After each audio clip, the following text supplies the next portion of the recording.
పవన్ కళ్యాణ్ ని package star అంటే ఎంత గింజుకున్నాడో మీ అందరూ చూశారు కదా జగన్ గారు మేము అన్నప్పుడు.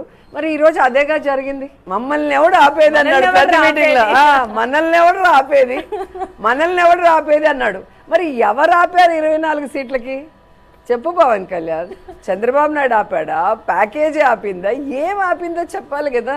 అసలు ఇంతకన్నా సిగ్గుచేటు ఇంకోటి ఉందా? 175 సీట్లుంటే 24 సీట్లు, ముష్టి 24 సీట్లకి ఓకే అని వచ్చాడు అంటే చిరంజీవి గారికి తలవంపులు. ఆయన 294 సీట్లలో కంటెస్ట్ చేశాడు కంబైన్డ్ స్టేట్లో. ఆ 9 మధ్యలో లేపేసి 24 సీట్లకి వచ్చాడు. నిజంగా మెగా ఫ్యాన్స్కి కానీ, ఆ సామాజిక వర్గం వాళ్ళకి కానీ, లేదా ఆయన ఫ్యాన్స్కి కానీ తల ఎక్కడ పెట్టుకోవాలో తెలియట్లేదు. మీరైతే వైఎస్ఆర్సీపీలో పెట్టుకోవచ్చు ఆ తల. మేము పిలుస్తున్నాం రండి.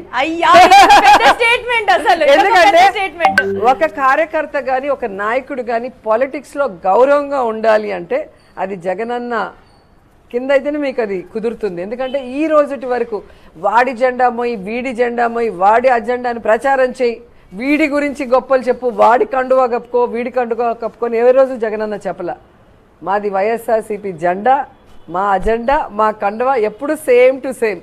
సో మా నాయకుడు దమ్మున్న నాయకుడు. సో అలాంటి నాయకుడి కింద పనిచేస్తే ఈ జనసేన కార్యకర్తలకు కానీ లేదా తెలుగుదేశంలో అన్యాయమైన వాళ్ళకి ఒక గౌరవం ఉంటుంది. ప్రజల్లోకి వెళ్ళినప్పుడు ఒక అభిమానం ఉంటుంది. భవిష్యత్తులో వాళ్ళు కూడా మంచిగా రాజకీయాల్లో రాణించే అవకాశం ఉంటుంది. ఇలా ఉంటే కూలీలుగా మిగిలిపోతారు.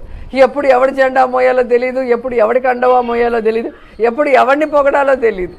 ఇదే 2019 ఎన్నికల్లో చంద్రబాబు నాయుడిని పవన్ కళ్యాణ్ వాళ్ళ జన సైనికులు ఎలా తిట్టారో మనం చూసాం. లోకేష్ని ఎలా తిట్టారో చూసాం. ఈరోజు మళ్ళీ వాళ్ళని మా బ్రదర్స్ అని వీళ్ళు, మా బ్రదర్స్ అని వాళ్ళు మాట్లాడుకుంటుంటే ఏంట్రా ఇది అని చెప్పి తల కొట్టుకునే పరిస్థితి.